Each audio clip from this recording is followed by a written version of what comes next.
Welcome to the She Births Show Season 3, a place to inspire your birth, evolve your parenting, and help you live a life you love. I am Nadine Richardson, your host and creator of the scientifically verified childbirth education program, She Births. I'm also a mother, yoga teacher, doula, author, speaker. At She Births, we have supported thousands of families around the world for over 12 years with our unique program. And our vision is to make birth better for every family around the world. We hope that everyone experiences a beautiful birth no matter what unfolds. Not only do we help people have beautiful births, but we give them the skills and the philosophy to enjoy pregnancy and even make parenting easier. Our free pregnancy support guide is a place that you can utilize as a pre-education tool to help you feel calm, connected, and inspired throughout pregnancy, rather than guilty and worried and stressed. Remember, if you like what you hear today on our podcast, please subscribe, share with a friend, leave us a review. So if you're a parent about to be one, a fellow health professional, join us now for an inspirational deep dive into topics with experts around the globe. I hope you enjoy this very special episode.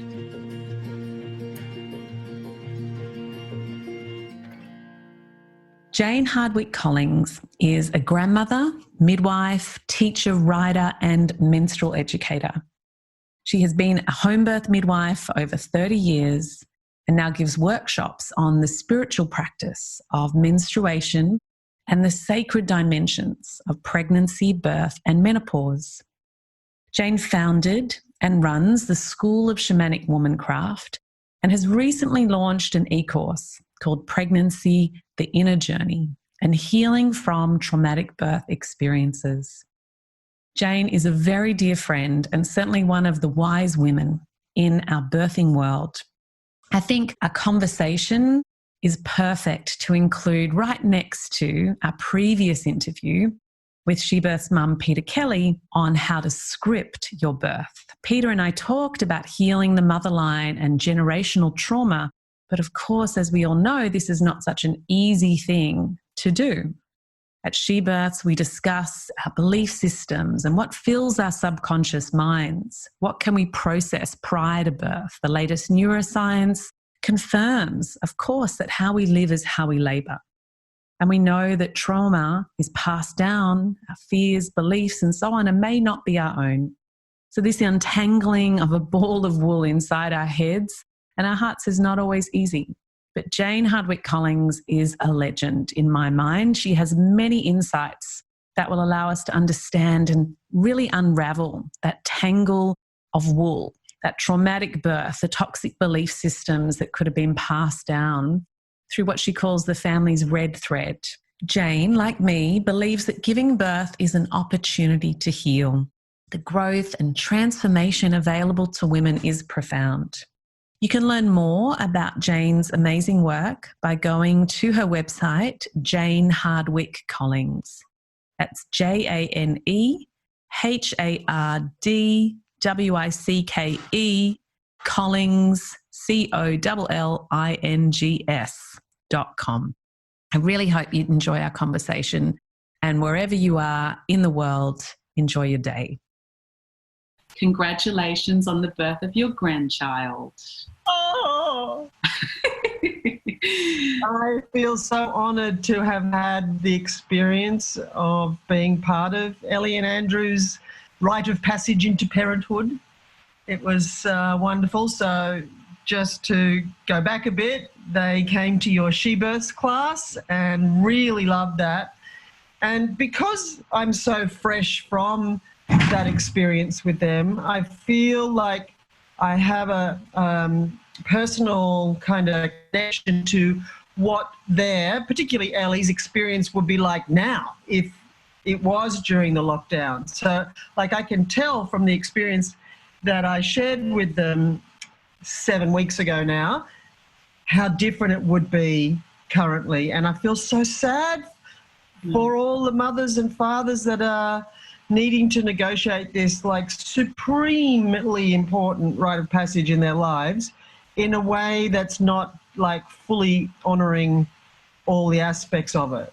Absolutely. Yeah, so I feel that really being involved in Ellie and Andrew's birth of baby boy Forrest was the perfect kind of setup for me to then launch with my colleagues into what we're doing now, which is this support program for mama totos, which means pregnant, birthing and postnatal mothers online, and we're doing all kinds of things which we'll probably get into talking about. But yeah. Thank you very much for the congratulations. And just to say also that in talking to Andrew, Ellie's partner, that them coming to the She Births class with you was critical and crucial for him, you know, so, and the whole face-to-faceness of it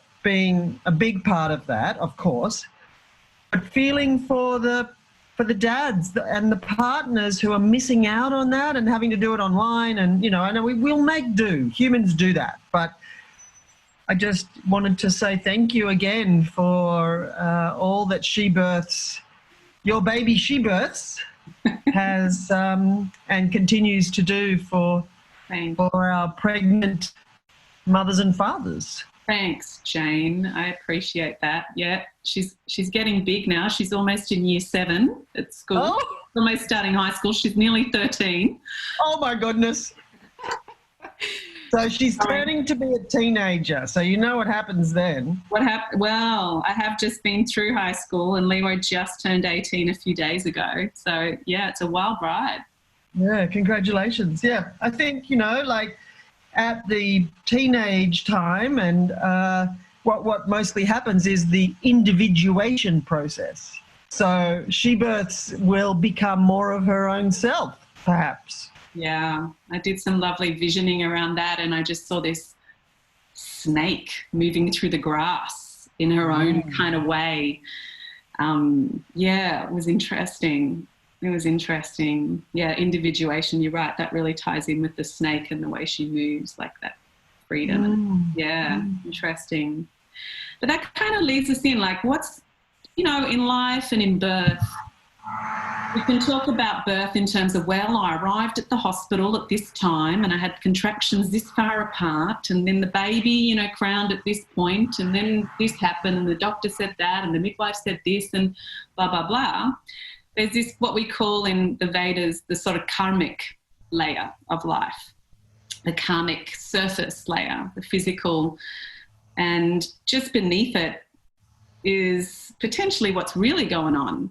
Is a whole bunch of thoughts and feelings and history, potentially, and even beneath that there might be connection to lineage, our mother line, and beneath that there might be a connection to the ancient wisdom of the Great Mother. And I feel like we do She Births and, you know, we give people a lot of information, we engage them a lot in partners, especially in the process, and it's incredibly empowering. But I always encourage people to go and find ways to prepare inside on that deeper layer for birth. And I do feel like for a lot of people it's a unique process, of course. It's not really, but maybe you're the queen of it. So that's why I wanted you on today. I feel like there's so much you could offer people in terms of that inner work in preparation for birth and also in your own personal journey around healing birth. And you say some wonderful things in your book 10 Moons and about owning your birth, and it's the birth that you're meant to get and learning from it and taking responsibility for it and healing birth trauma. And then of course I would love to talk to you about menstruation and phases of the moon and birth and how do we connect to that. And also I'd love to talk to you about feminism and patriarchy and all these things, Jane. There's so many things to talk about. Maybe we'll just like see where we go. Let's just talk about the inner work, maybe. Yeah. Okay, great. Well, thank you. And I think that the inner work of pregnancy in preparation for birth and motherhood, fatherhood is actually really important and each person's responsibility. And it's a big step into even thinking about that that's a thing, really, because we live in a culture that sees birth as some random medicalized event, as opposed to what those of us who look with the eyes to see can see that it's so much more than that. And really, birth is, how we give birth is like a readout of our mindset, you know, our beliefs and attitudes and fears. And also like a culmination of our life thus far. So there's nothing random about what happens when we give birth. It's part of our story.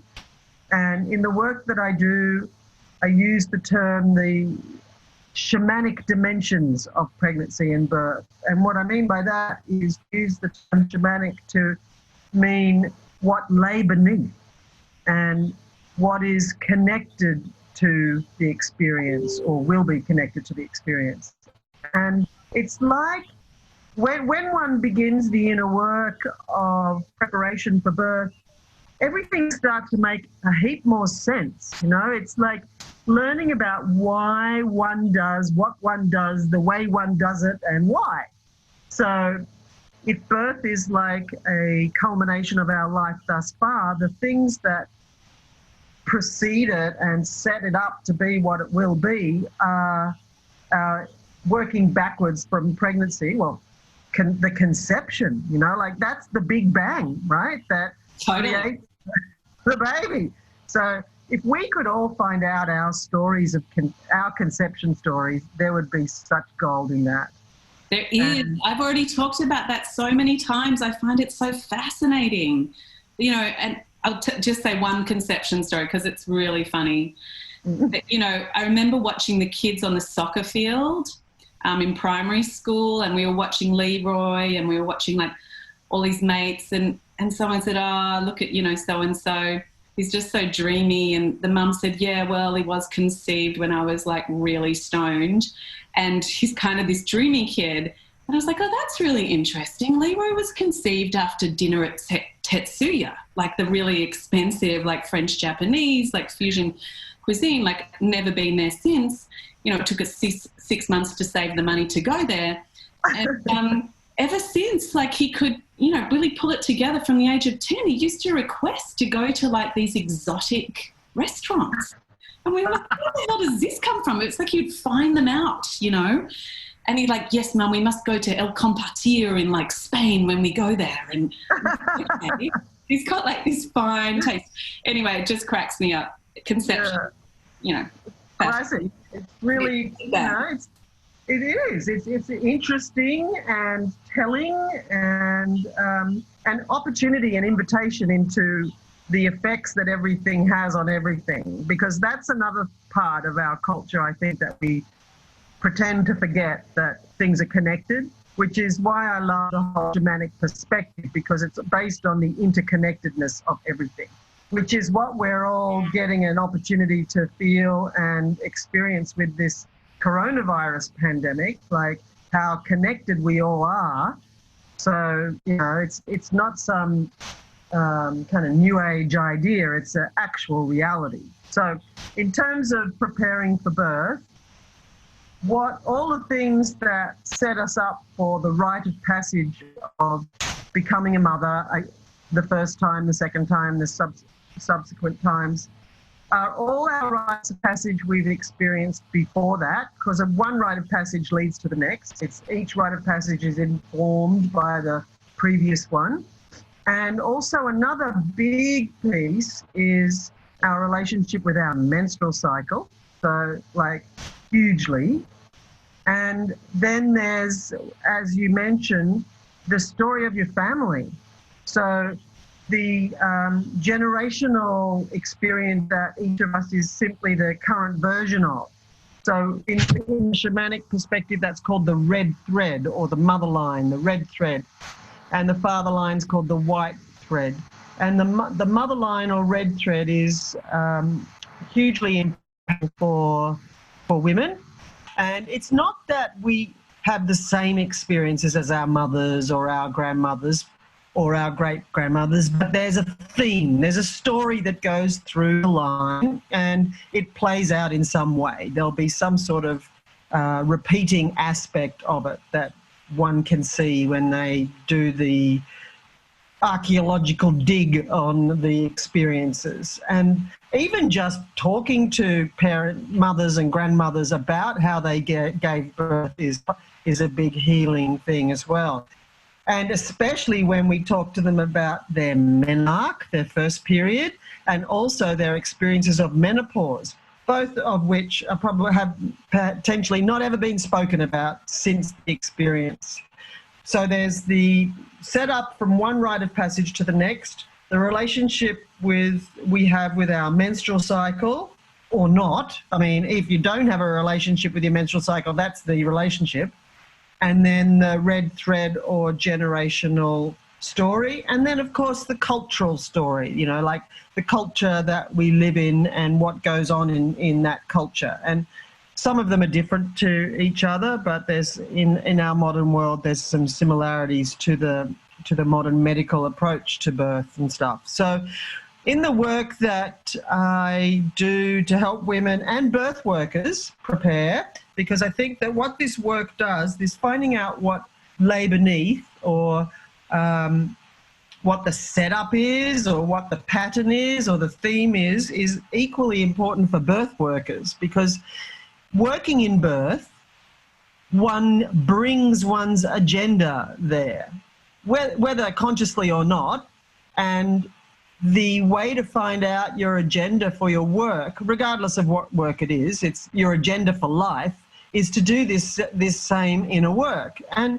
it's quite interesting and very revealing, and basically a series of questions. So to firstly find out how, so if I was talking to a mum who was preparing for birth, I would suggest that she find out how she was born.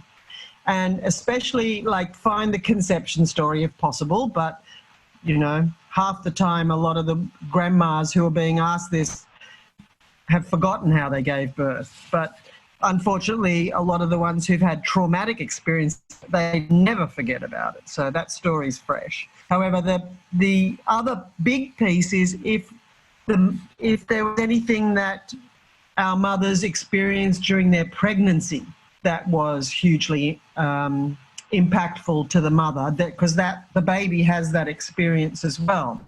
So, you know, even down to the fact of an example like if when a mother was pregnant with her child and one of her parents died, you know, like so the grandparent of the baby inside, then the pregnancy and potentially the birth gets tinged with grief.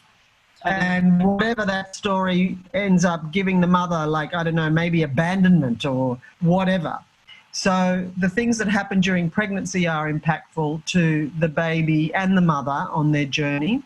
So then finding out about conception, pregnancy, and the birth story, and also the story that we've been told about our birth. So it doesn't necessarily have to be the moment-by-moment medical recount of it, but the experience that our mother and father and whoever was part of it had will be the story that informs the baby and the mother into her rite of passage. So how we are born impacts us for the rest of our lives. And if that's not important enough to pay attention to it, I don't know what would be.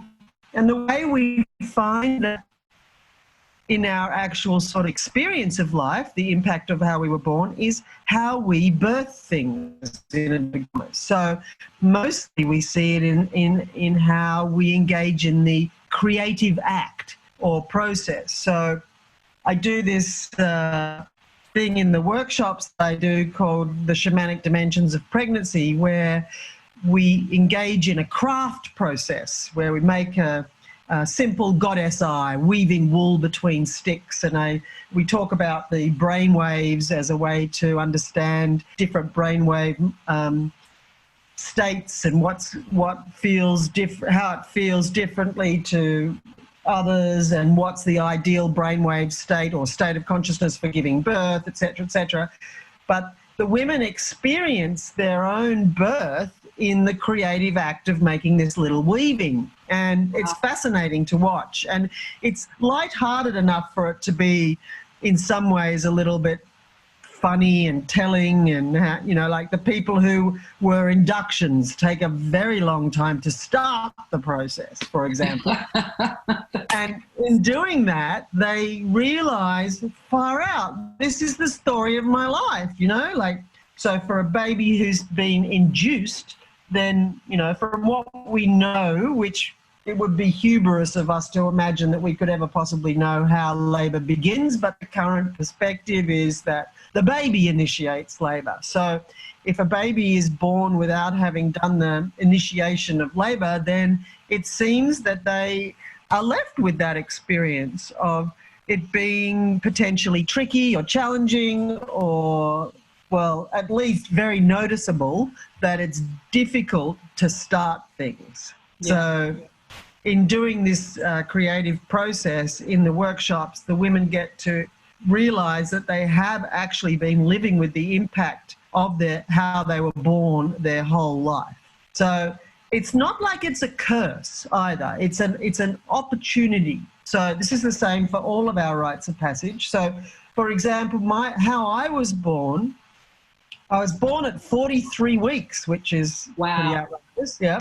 So I do know that my mother would have definitely have had enough of being pregnant, and would have been encouraged by everybody around her to be that, had enough, and they would have said things like, "Is that baby still in there?" And are you ever going to have a baby, and all that kind of stuff. So I know that my mother would have been experiencing all that sort of pressure. And so I personally feel a real thing around being on time, and I don't want to be late, or I'm happy to be early, but I don't want to be late. So I know that I had some sort of imprinting around this, because this is how this works. It's the imprinting. It's like, so when from in utero till about 7 years old, the way babies and children learn is through a process called imprinting, which means they learn from whoever their significant people are, like mother, father, teacher, grandmother, whoever has the main, impact on them. However they do things becomes the child's default, because clearly it works because the grown-ups around you do it, so it's the way to do it. So that's the imprinting process. So we are imprinted by our birth, for example. So my mother, so this is back in the late 50s when I was born, they had that dreadful process that they used to do called twilight sleep, where they, basically anaesthetised the women and often tied them down because they went crazy with this anaesthetic, and then the anaesthetic would wear off, and then they'd have their babies, or whatever variation of the experience the women had. So how that imprinted on me is that when I get to the time in labour when my mother was knocked out, which is actually the beginning of the middle third of the labour, that when I get to that point in whatever I'm doing, I lose interest in what I'm doing. I get confused. I get easily sidetracked, or really the way it shows up mostly is I can't be bothered anymore. So that would have been like the disconnect that happened with that very drugged state where my mother basically went unconscious, and we know that everything that happens to the mother affects the baby. So then the drugs wore off, and my mother said that she got her second wind and pushed the baby out. So the way that has impacted me is when I get to that middle third, I can't be bothered anymore, and then eventually I get my second wind and have the baby, or whatever, finish the project, or whatever it is that I'm doing. So rather than that be a curse that I am consistently and forevermore going to experience, what the opportunity is for me is to recognize, here I go, I'm starting that middle third, my birth imprint, and what I need to do is to do something different right now, because what I was doing has been stalled or stopped or whatever. So usually what I would do is I would go and maybe, I don't know, hang out the washing, or start thinking about, exactly, a state change. And then within that state change, I would have a fantastic new idea that would be my second wind, as it were, and I would take it back and I would be able to finish or birth whatever I was doing. So having realized that, I now feel like I've got a much better, easier way to deal with myself, if you know what I mean. So for people to understand, sorry? Yeah, because I suppose that knowledge of self allows you to then have mastery over your creating process as well, to have that awareness of the imprinting. You can then work with it rather than fight it or judge it or anything like that, right? Exactly. And find the gold in it, like I now know that instead of being a victim to that experience, I know in the mastery of it that, oh, here I am. I'm at that place where I go and get a good idea when I move away from what I'm doing, for example. So step one in preparing for giving birth is find out how you were born and how that's been playing out all your own life. It doesn't mean that if you were a cesarean that you're going to give birth by cesarean, but it means that your body's memory of birth is a cesarean. So there's material to work with. And then the next big thing that impacts everything is any childhood trauma that one might have experienced.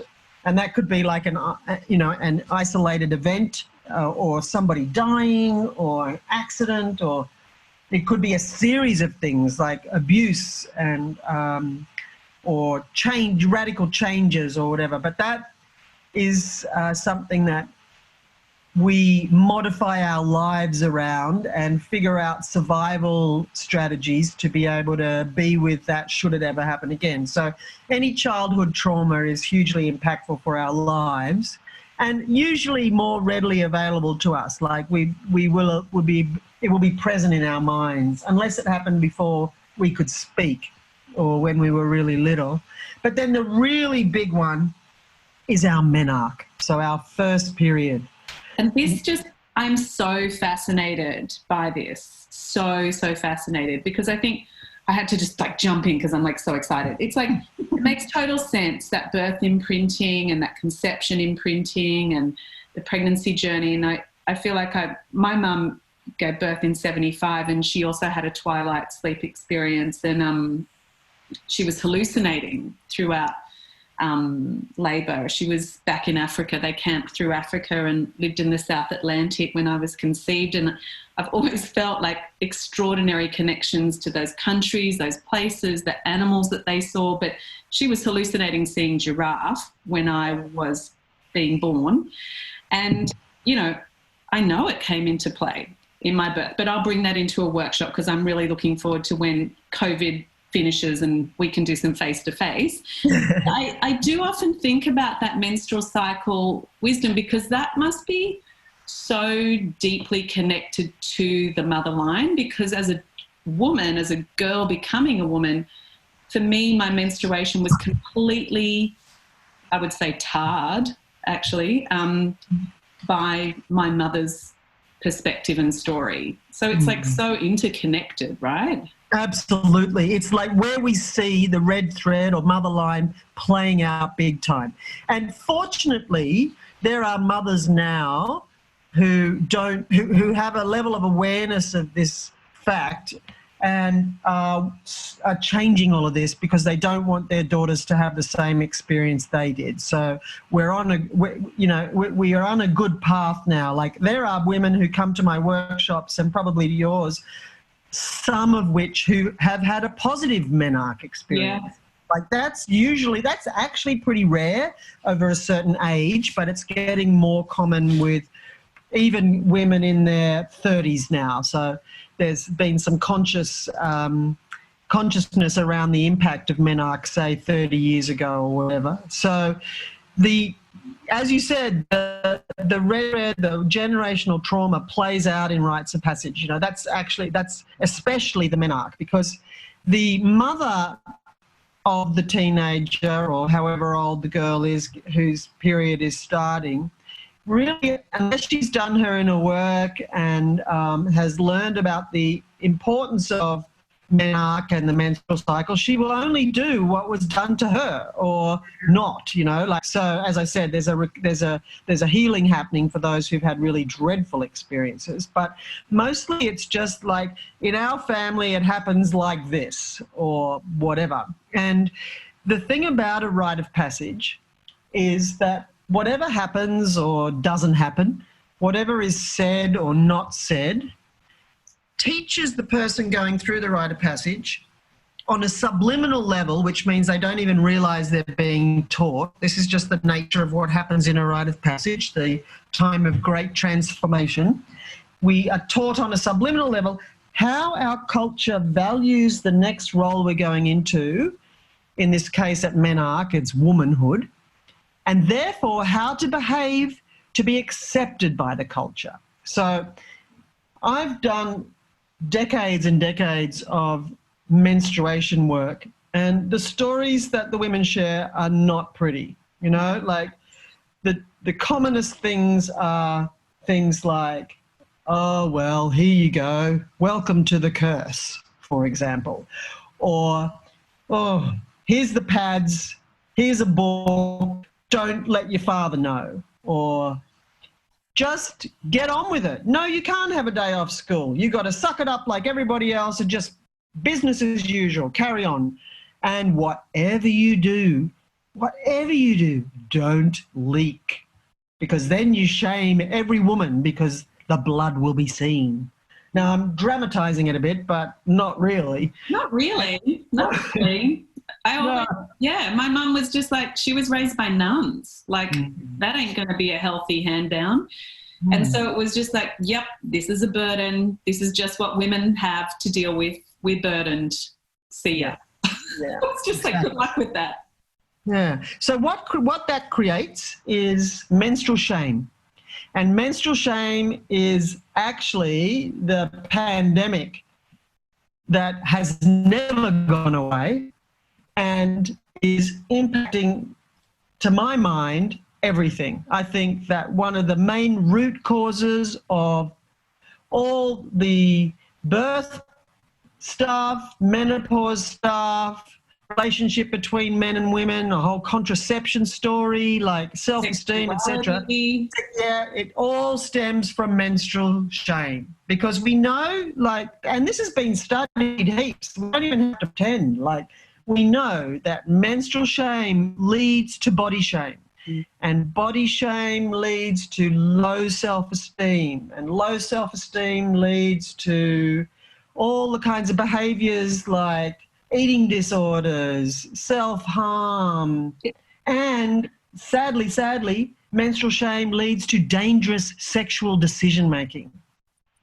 So, probably as well as, what's that? I think on a collective level, it probably leads to the continuation of an internalized misogyny and the patriarchy. Absolutely. It's the fuel for that. Yeah. And it's so ridiculous and so unfair and so typical, because, like, anything to do with the feminine, and so in this case we're talking about menstruation, but anything to do with the feminine that is put down or feared or turned into a taboo or made a joke of is a clue that it holds power. Oh, that's so good. Hang on. I think everyone should just like pause and like take that in, because we all come from, like, you know, cultures in England and stuff where that sort of black sarcasm, and, you know, we make jokes about so many things. And yeah, I think it's a really, important thing to take in. If there's a jokes and being made about these sorts of things, that's where the power is. And you see that in birth consultations as well, little jokes being made and stuff like that. Yep, exactly. So, you know, to grasp that idea, one needs to understand where we've come from. And I've pulled together a whole lot of information and made a little free PDF that I hope everybody could get, and maybe you can send this in the notes too, which I've called it the her story, as opposed to his story. Like, you know, I think that's the biggest bloody joke. History, his story. So this is the her story, the effect of the patriarchy on the feminine. And when I say feminine, it's not just women, because we all have a feminine aspect of us, and that's been mistreated, misunderstood, and hidden and shamed and all that for like ever. Well, not ever. It's since basically the foundation of the patriarchal religions, actually. Yeah. And this document, rather than try to explain it quickly, it would be good for people to read it, and it will help. It helps us understand the placement of women in the patriarchal culture, and how we got to be where we are now. So we see this playing out in all of the things like what we're talking about, menstruation and birth and menopause and all of that, you know, like childbirth is so feared in our culture. So menstruation is hidden and overridden. Like there are drug companies that promote medication to eradicate the menstrual cycle, you know, and one of their taglines is feel the same every day. Like as if that's a desirable thing. I mean, that's the dominant sort of archetypal masculine experience, is the same over and over, but the feminine experience is not that. We feel different every day, and that's what the menstrual cycle is about. So like even that they would make drugs to target women on thinking that that was something wrong with them if they felt different every day, for example. But so the menstrual cycle being disappeared, and then birth being really feared and controlled, and then menopause, like I don't know which thing is more feared, childbirth or menopause. I think probably childbirth, because it gets more airtime, because menopause is like probably one of the most hidden experiences in our lives. And as a midwife, I didn't think there could be anything more, it could be anything possibly more transformational than giving birth until I went through menopause. Oh my goodness, I'm so excited. Oh, I'm so happy to hear you say excited. Yeah, that's so cool. I've got something to look forward to, because my days of having children are done, but like, and we're not fully through the menstrual cycle yet, but you and Marie Lipschitz are the only two people that have ever said to me that, you know, menopause is if the same or if not more transformational than birth and motherhood. I just finding that mind-blowing. I can't wait. Yeah, well, great. And you have to sift through and sort through all the propaganda that says the opposite to that, because, like, for example, in traditional Chinese medicine, menopause is called the second spring. Ooh, I like that. Yeah, exactly. So, and in cultures where age isn't abhorred, menopause symptoms aren't even present, you know. So and the menopause experience, the transformation in a menopausal experience is really necessary, because it sets you up for the second half of your life, you know. And it is as if a labour and a birth again, and the birth, the baby is the wise woman version of ourselves, and it's very necessary to let go of a lot of things in this rebirthing process. So one of the most important things that mothers can do now during their mother season of their lives is to, while they can still really remember well, to figure out what each of their pregnancies taught them about themselves. And I say each of their pregnancies because every pregnancy results in a birth, and that might be an abortion, a termination of pregnancy, or it could be an early pregnancy loss. And I'm saying that instead of miscarriage, because miscarriage implies there's something wrong with the mother, and, you know, like, we've got enough projections on the mother, so we just could say early pregnancy loss. And those things are births as well, and teach us huge amounts about ourselves. So during the mother season of our lives, which happens at about 25 years old till menopause, we need to pay attention to all the things we're learning through our pregnancies and births. And this goes for women who don't have actual human babies as well, because when we're in the mother season of our lives, from, say, 25 to menopause, we are the creatrix, and we conceive, gestate, and birth all manner of things besides human babies. Like, you know, you were speaking of your she-birth baby, for example. So businesses, careers, books, projects, gardens, you know, and whatever we learn about ourselves in birthing whatever we birth, we need to bring that quality to mothering it. So that's especially awesome to remind mothers with babies. So if one learns something about oneself during birthing that baby, that's the quality you need to bring to mothering it. And for the women who've learned things about themselves in developing their careers or their businesses, you know, they need to bring that quality to nurturing or mothering that. So that's important work for the present moment, but also in preparation for menopause. So when you have your babies or you're birthing, whatever, make sure you write down the story, because soon enough you'll forget the details that you wish you would have remembered, and file it away somewhere in a diary to open when you start perimenopause, because it will be the most valuable information you can take into the next birth. Because back to what we were saying before, one rite of passage leads to the next. And at that menarche experience, so she who was initiated into womanhood at the altar of menarche is the woman who shows up to give birth, completely practiced at being the woman she's been led to believe she needs to be accepted by the culture. And we see that nowhere more explicitly with the intervention rates, actually, you know. So if we're taught at menarche to suck it up and whatever you do, don't display any weakness around your menstrual cycle, because you'd be a traitor to womanhood who have been forever trying to pretend it doesn't affect us. Like, I could hardly believe the kickback. I don't know if that's the right thing to say, kickback, pushback that came from women ourselves at the idea of menstrual and menopause workplace policies. Like, the main group of people who said no to that were women, because they didn't want to. We've spent so many years.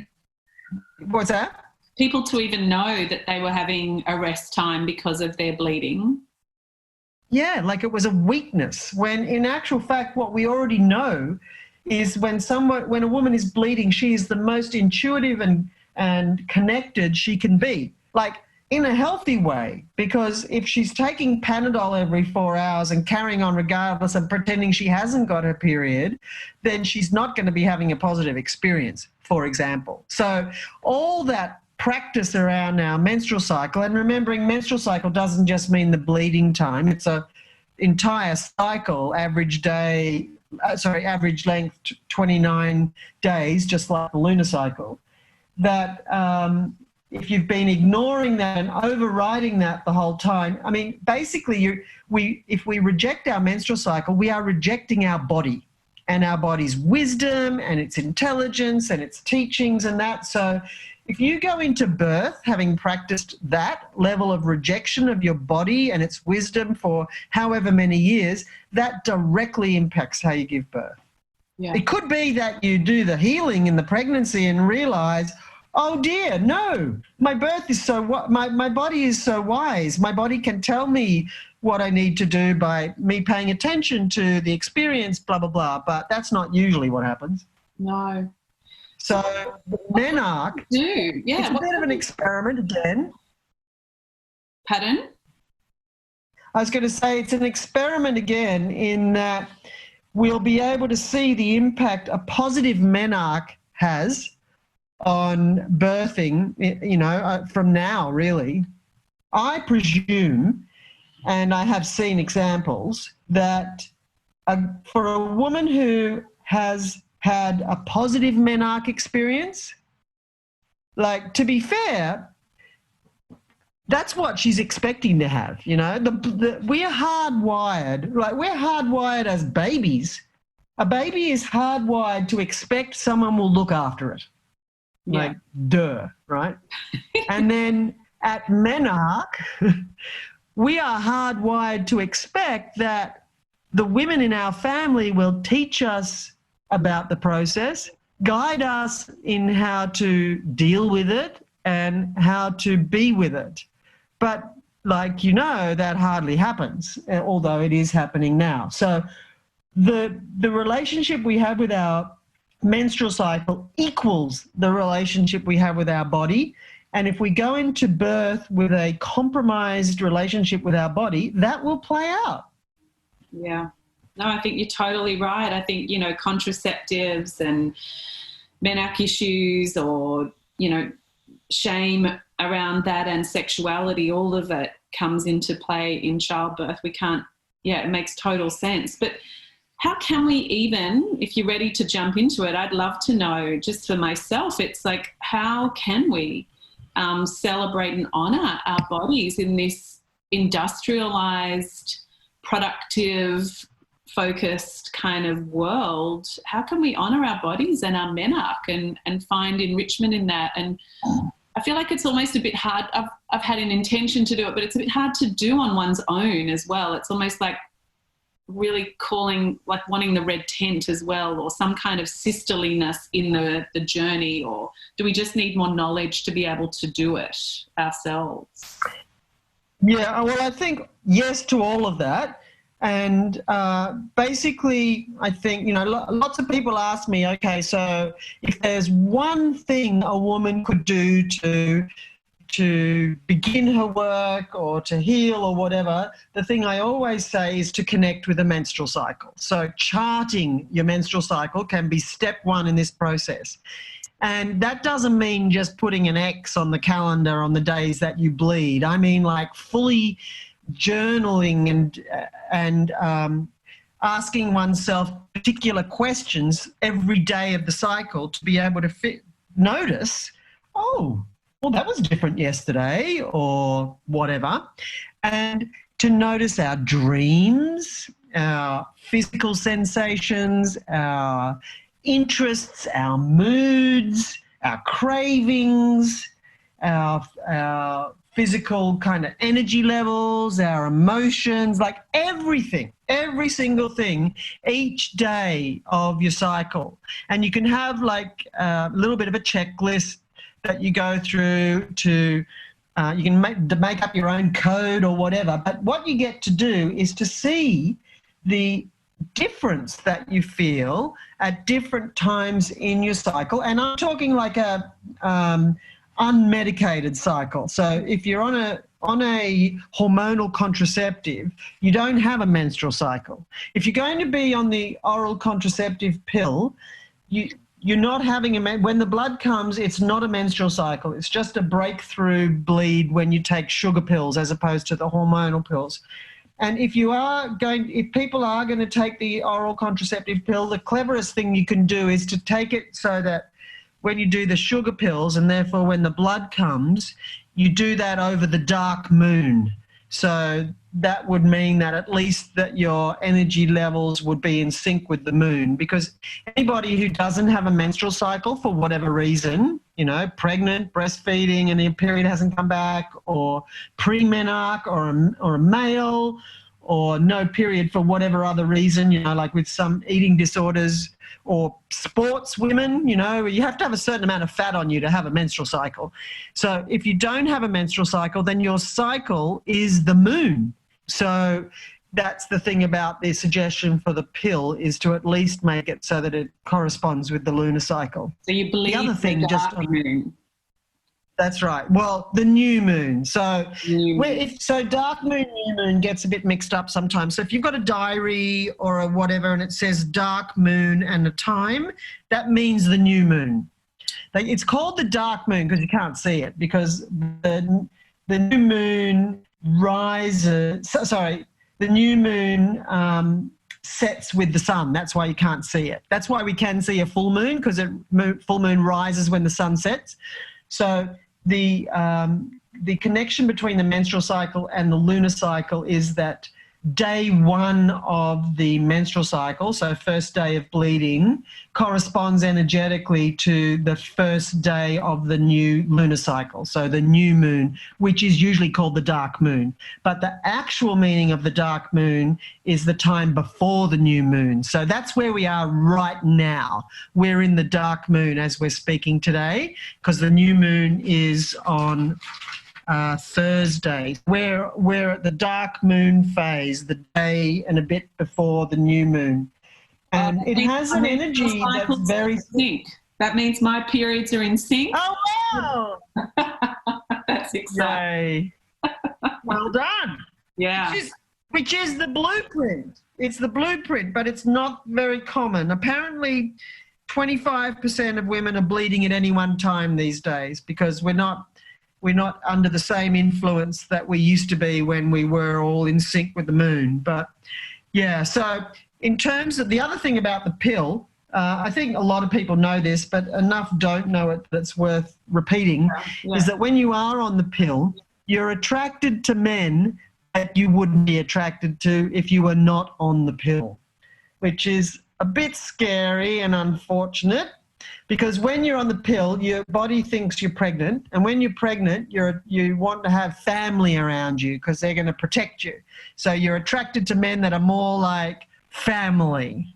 Then when you're not on the pill, you're attracted to men that have as different as possible genetic material as you, with the idea that it creates the most viable combination of egg and sperm. So the way that plays out so often is that, couples fall in love, she's on the pill, she goes off the pill when they want to plan to have a baby, and then she's like, oh dear, you don't smell right anymore. That's it, the smells change, right?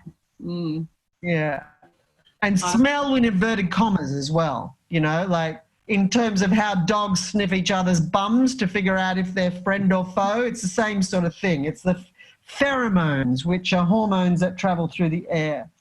So that's a big deal, and I think it would be a good thing for people to know that that's actually what happens. So interesting. Contraception in and of itself is a massive story.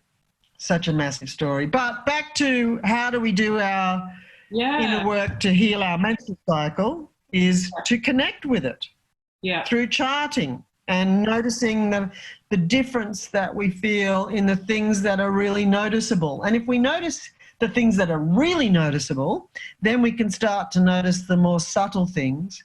And the thing about the menstrual cycle is that it's, to quote Alexandra Pope from the Red School in the UK, the menstrual cycle is the barometer of our well-being, which means everything that needs to be noticed in one's life shows up in one's menstrual cycle. It's like the canary in the coal mine, like individually, personally, and collectively. And there is so much pathology in the menstrual cycle now, like in the same sort of way that there's so much intervention in birth.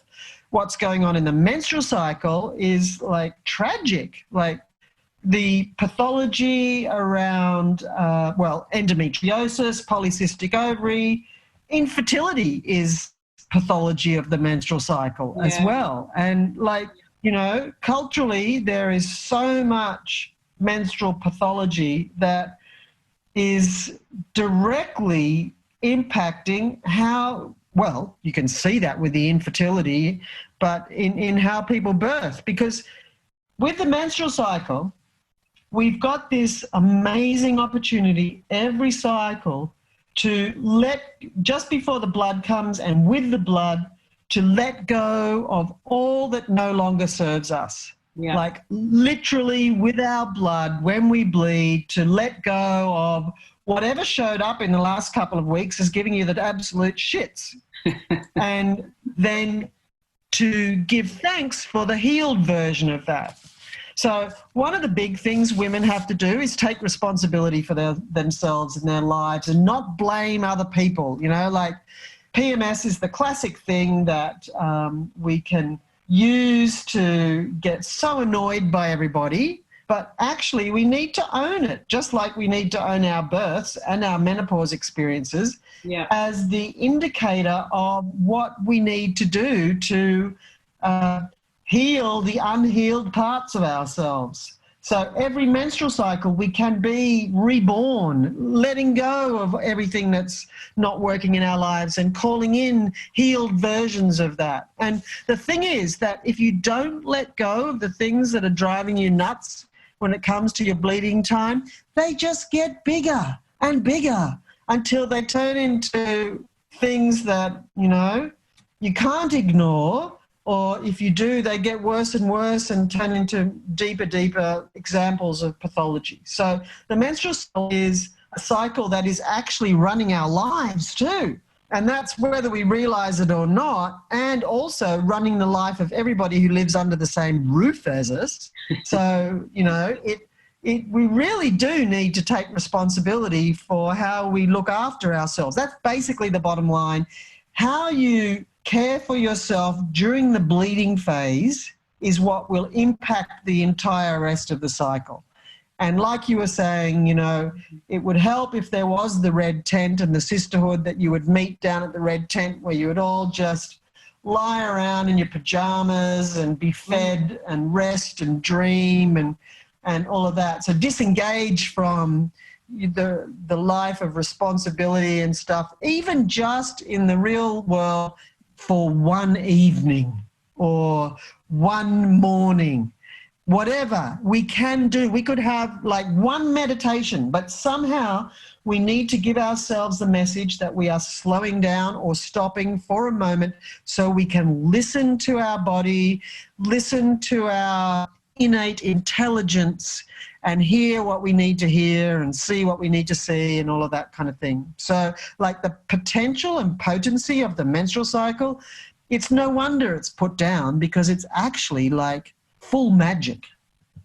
Yeah, it's like, it is magic. When you say that, it totally makes sense that we as human beings would actually evolve so much more rapidly if we were enabling and allowing ourselves to go through a rebirthing, a letting go, a gratitude process, making space for the new. Like creation would be so much more powerful and rampant on the planet if we were going through these cycles consciously through our body-mind connection.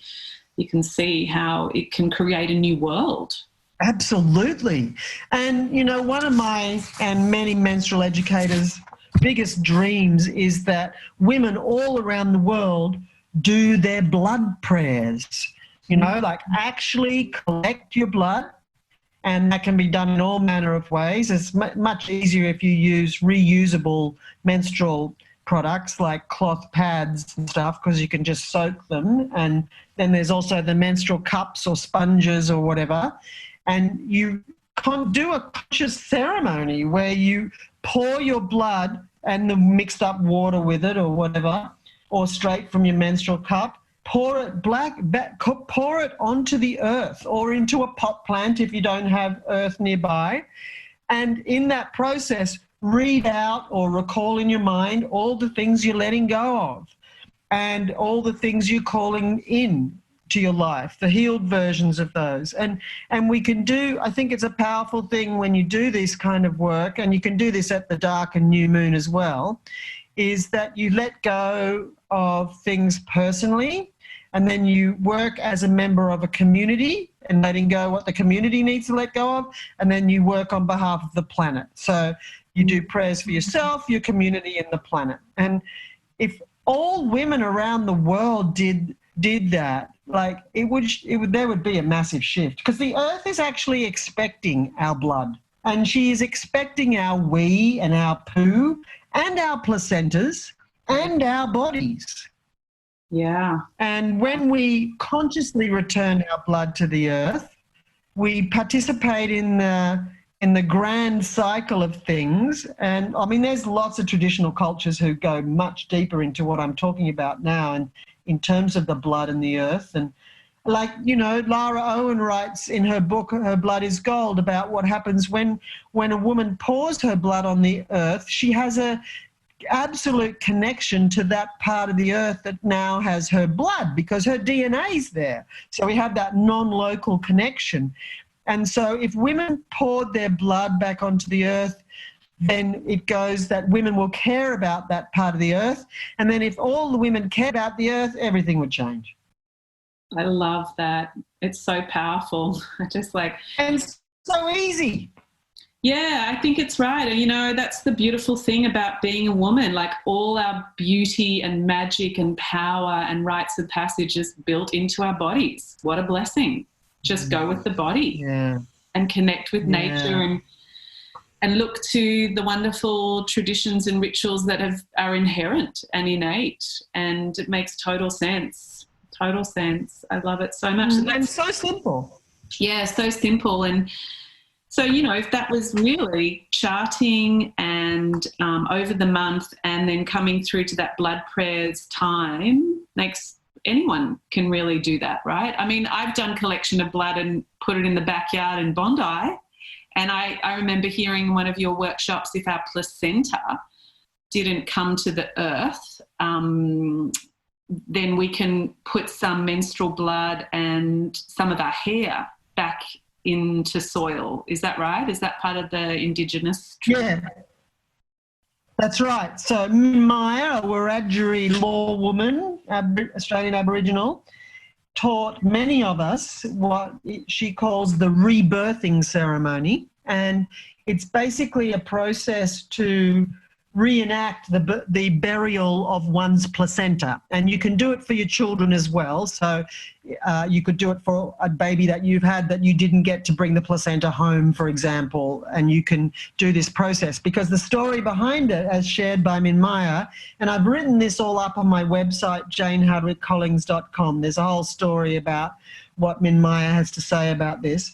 But basically, the story goes that the Earth Mother, so Nunjanatia is the name that her particular family or language group says for the Mother Earth, doesn't know that the baby has arrived unless she receives the placenta. So, you know, there's a huge, huge thing there that they believe that leads to, etc. And I just encourage people to go and read the information on my website rather than going through it all now. But the idea around what you're remembering of doing basically creating a surrogate placenta to plant so that this process can happen, because in the story it goes that the person's destiny begins and then unfolds once the earth receives the placenta. So you can use menstrual blood or other blood, and as you said, a bit of hair, and you put both of those things on a rock. So it's a rock that has said to you, yes, use me as the placenta. Rather than going and finding the fanciest rock, you go with the idea that you will find the rock and the rock will find you, that kind of thing. And you burn the hair on the top of your blood on the rock so it kind of melts. Mm. And then you bury that rock with the blood and the hair into the earth. And she has a particular wording and ceremony that she suggests. And that point is then that the earth has received the DNA of you or your child you're doing it for. And then she is aware, the Earth Mother is aware that you are there. And many people say many things about how that affects them when they do it. And yeah, it just goes back to the point that, you know, the placenta is meant to get in the ground. Now, we now have people, not now, but for a long time, encapsulating placentas, eating placentas, whatever. And in that way, if you eat your placenta, whether you're eating it raw or cooked or encapsulated, the placenta will find its way back to the earth through your poo. So you can, know that will be happening. But you could also save a bit of the placenta and bury it as well. That's what I always suggest, even if you've forgotten that and you've got some capsules left, that's still the placenta. You could bury that as well as later on. So yeah, it's another ritual or ceremony that comes from an Indigenous culture that speaks to connection with the earth, which is one of the things that our modern humanity suffers from, the disconnection we have from the earth. And we're seeing the impact of that now with lockdown and people's connection with each other and the earth and life and what's like behind more walls and all of that. So yeah, all the ways we can connect to nature. And that's so able to happen through the menstrual cycle. And also to kind of remember that we are nature. We don't visit nature. We're not in nature. We are nature. We're the human variety of nature. Absolutely. And, to be disconnected from it is to be disconnected from ourselves. And that's, actually part of the problem. Yeah, and I think that's where these wonderful, birth, I've always felt it was such a wonderful opportunity for people to awaken to their innate intelligence. So for me, it's like the ultimate yoga, because to be a yogi is to be connected to one's supreme intelligence and consciousness and beauty and radiance. And birth is that. There's this wonderful opportunity to just align and connect with that knowing and of self as just part of nature. These surges of energy, this surrendering, this yielding, this changing in consciousness. It's an awakening. And I think right now in COVID times, people are awakening to that interconnection and to the beauty and the power and the intelligence of nature. And I think what you've shared with us today is so enriching for us and what we can bring into our lives as women, as mothers, as people who are listening who are not mothers. I think that's so beautiful, because often I get asked, well, what can I do? And I'm not a mum. There's so much we can connect to. And I'm sure, so people can learn more about these rituals and your writings by going to janehardwickecollings.com. Is that right? That's right, yeah. There's lots of things I've written there and different resources. That's right, yeah. And then your courses that you're running as well at the moment, you've got online courses, and of course you normally run face-to-face workshops all over the world. Every time I try and talk to you, you're in Glastonbury or you're in France, or you're I think you stay with our friends in France at Le Vieux-Saladieu. Did you go there as well? No, that never happened, but it's always on the drawing board for that. You gotta go. It's like my spiritual home. It's one of them. It's so special. But you'll go. So yeah, tell us a little bit about what you've created right now, because I think it's going to be so helpful to lots of women and lots of mothers. Yeah, okay, great, thanks. So I've created a Pregnancy, the Inner Journey e-course. So it's been a long time in the making. It had like a 4 or 5 year gestation period, actually. They take ages, don't they?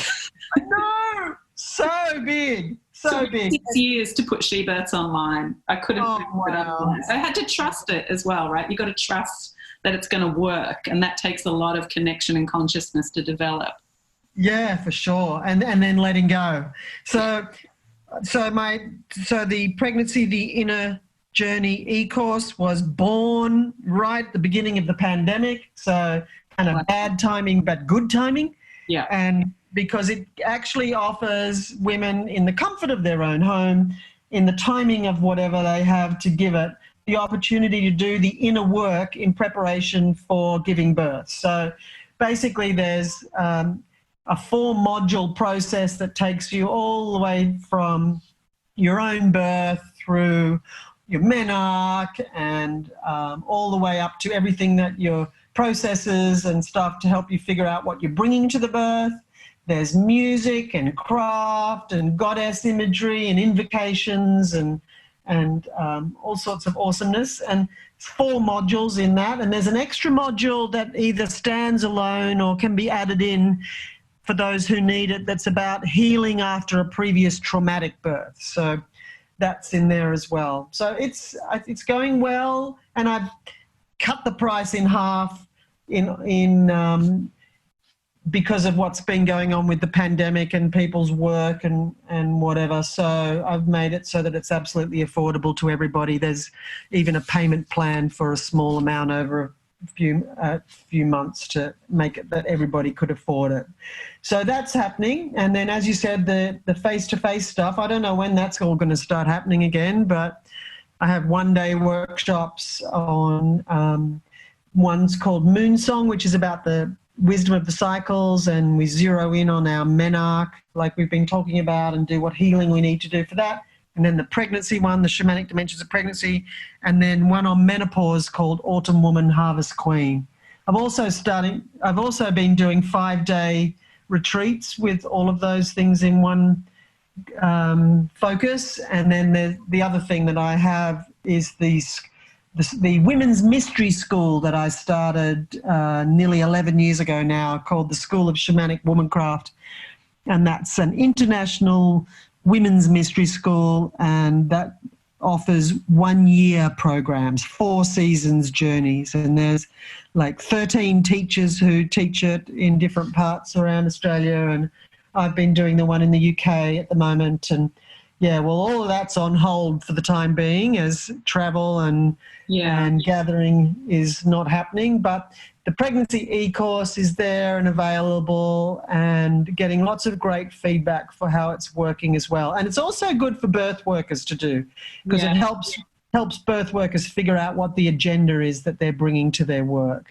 And I think it can, in my experience, doing work around my own self and my own healing, you might not feel like you're bringing an agenda into somebody else's birth, but you're doing your work for a reason, and that reason hits a ceiling at some point. And in order to grow, we have to heal and move beyond and expand. And so for me, it's helped doing more work up, but it's probably time to refresh that. I'll have to jump in as well, I think. And the other book, the other things, I've written some books. You mentioned 10 Moons earlier too. So that's a book. And I've also got a guide for girls approaching menstruation called Becoming a Woman. Beautiful. And menstrual charting handbook, and wisdom of the cycles tools, and altar cards, and all kinds of bits and pieces that you can see on janehardwickecollings.com. And I'm very excited for a new thing that's coming soon, which is a comic. Tell us about that. The comic, it's going to be called Waking the Witches. And it's the first part of the series is a menarche story. So yeah, just wanting to bring this information in as many different ways to as many different age groups as possible. Well, that's the other book I've got too, Mother Nature's Wisdom. It's a children's book. That's a lovely illustrated book. Beautiful. There's so much there. And I think we're also going to talk a little bit about birthing in this COVID time. I know there's so much I want to talk to you more about, like healing birth trauma, and I would love to bring in patriarchy and feminism, and God, I'd love to have like David Laser as well on a conversation about women, men, and the whole damn thing, and violence. We could have another podcast. Yeah, we could have a conference. Yeah, I think that would be fun. I would deeply love that, because that book, Women, Men, and the Whole Damn Thing, also just blew my mind. I loved it so much, and I love how he talks about, obstetrics as well and the feminine. But I think we should also just talk about birthing in this COVID time, and the initiative that you have started, Hygeia. Yeah. About that. Yeah. Okay. So not long after Ellie's baby boy Forrest was born, the whole coronavirus pandemic really became the new world. And I personally was just so devastated by the restrictions that were being imposed on birth. And like we were saying before, you know, like 0 to 1 person at a birth, and where that was putting birth in the picture, like at the bottom. Yeah. And let's do that again. We were saying like, so 10 people who were allowed at a funeral, and then 5 people 5 at a wedding. Yeah. 2 for exercise. Yeah.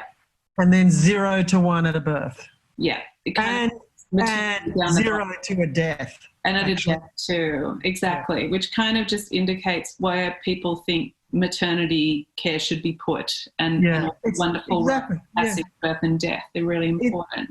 It's like, you know, when we've got to figure out what's best practice in a pandemic was being thought about, like for everything, and they're figuring out all the social distancing and how to do this, that and the other, maternity care didn't even get a look in. Yeah. It was just treated as usual, in the main, as a medical procedure that needed to be done in hospital with the patient, who was the mother. So then we see the tightening around it. So the 0 to 1 person. And like, to be fair, it's 1 person now, but for a little while it was 0 until like that was going on in New York, you know, like no support people, and women were giving birth alone, and then the WHO and the International Confederation of Midwives got involved, and lots of people complained, and then that was changed to 1 person.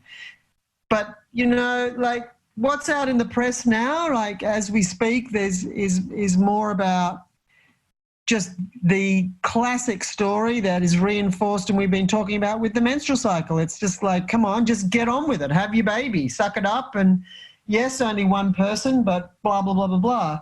Where I would think that the responsible thing for any community to do is to really be thinking about what's the best thing we could do now to help these mothers having their babies in a traumatic time to have to have the safest, loved, most sacred experience, rather than be seen as another potential transference or transmission of the virus. So with all of that going on, what we did, so a group of us started this not-for-profit called Hygieia Health. So Sequoia Glastonbury, Bo Kowalenka and Raven Abul Hawa and I started this not-for-profit called Hygieia Health last year with the mission that we were going to start opening private birth centres that would be fully funded and work within all the policies and procedures and protocols that needed. All the boxes would get ticked, but they would be these wonderful private hospitals that we were going to create, with billionaires offering their money and all women were having their babies there for free and blah, blah, blah. So that was our big dream.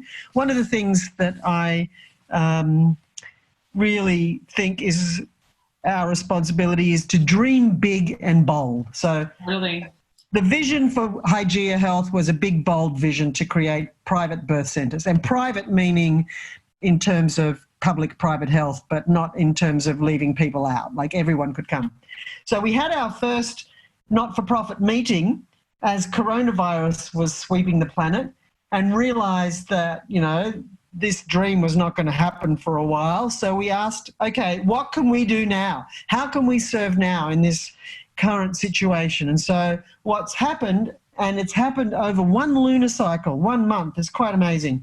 We started this Facebook group called Mamatoto Support for Birth in Crisis, and like 217 women joined in the first day, and here we are, a moon on, there's nearly 2,000 women in there. Wow. And it's a combination of pregnant, so Mamatoto is a Swahili word that is so handy to use because it includes pregnancy, birth and newborn or breastfeeding time. So women, it's a combination of Mamatotos or pregnant, birthing and newborn and beyond mothers, and birth workers, practitioners who serve birthing families in whatever way that they do. So we wanted to create basically a safe place online where women could share their feelings, talk about their fears and their worries and ask all their questions. So that's happened, and it's been amazing. It's just so wonderful. And from that, we are in the process of creating a website that will be a database that will match practitioners and women to what they need in all the services that are now being cut out or not available anymore. So if you need to have a prenatal yoga session, then here are all the prenatal yoga people, breastfeeding person or whatever, right? Okay, so just making a pool of practitioners available to these women as they need. And a lot of it will be for free and otherwise discounted. And then the other thing that's about to start that came from the Facebook page as we're hearing what women need is a hotline, a telephone hotline that will be birth workers available to women. So that's happening in the next couple of days, which is fabulous. Yeah, I love that. And then the other thing we did was a survey, and over 1,000 women responded, and we got to really gather some information about what it's like being pregnant and birthing now. And 80% of those, and as I said, it was over 1,000, 80% were concerned or very concerned for their experience around having a baby now. And 44% of them were going to be changing their plans. So, that's a huge piece of information. And so the survey's been great, and we've been sharing that information with the Australian College of Midwives, and they've been giving that to the Department of Health so they can see what's, going on the grassroots.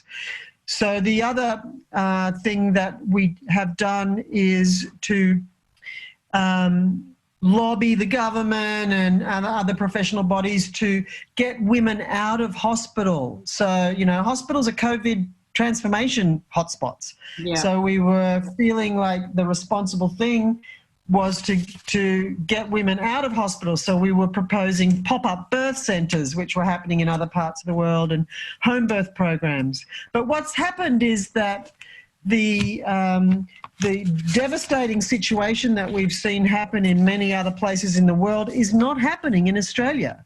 Yeah. So we've flattened the curve, as they say. But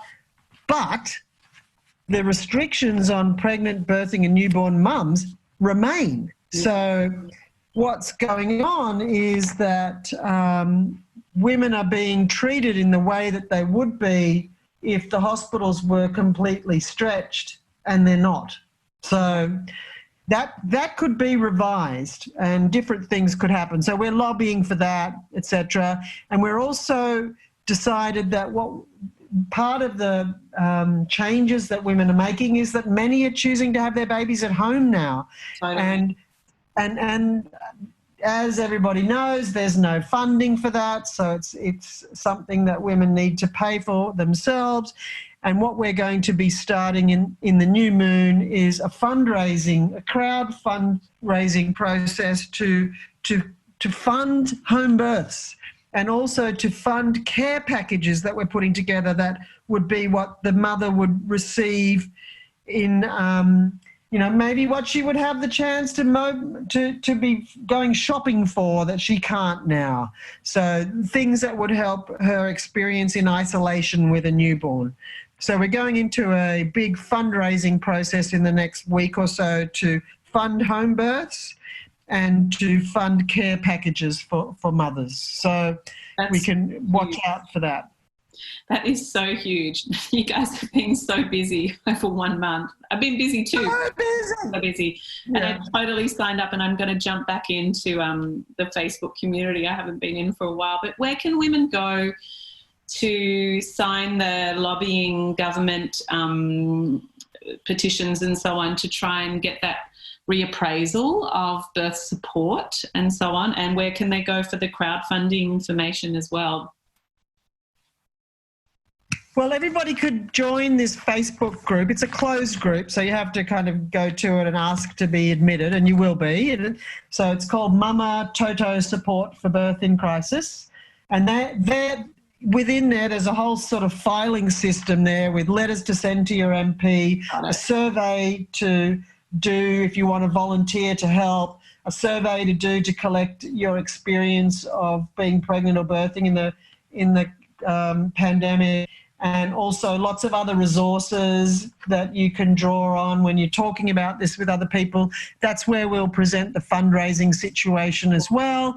And you could also just get involved, because the beautiful thing that's happening on that Facebook page is community. Yeah. You know, like the thing that is being missed out in the isolation time, but is actually being recovered anyway through there. But also, like, community is something that we know we need to recreate for our own, livelihood as well. So basically what we're trying to do is, with the knowing that being pregnant and birthing and having a newborn right now in the pandemic is doing so in a traumatic experience. Like, not that you don't necessarily have a traumatic birth, but you're birthing in a time of trauma, like a war, right?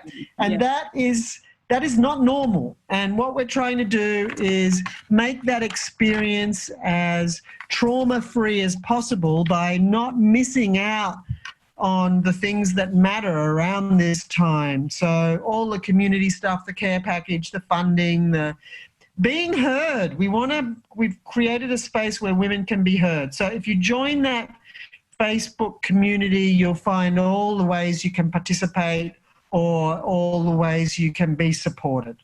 I love it. Thank you so, so much for all you are doing, all you have done, and all you're going to continue sharing, Jane, with women and families and the planet. You're just a gift, magic gift, and we love you. You're like everybody's grandma.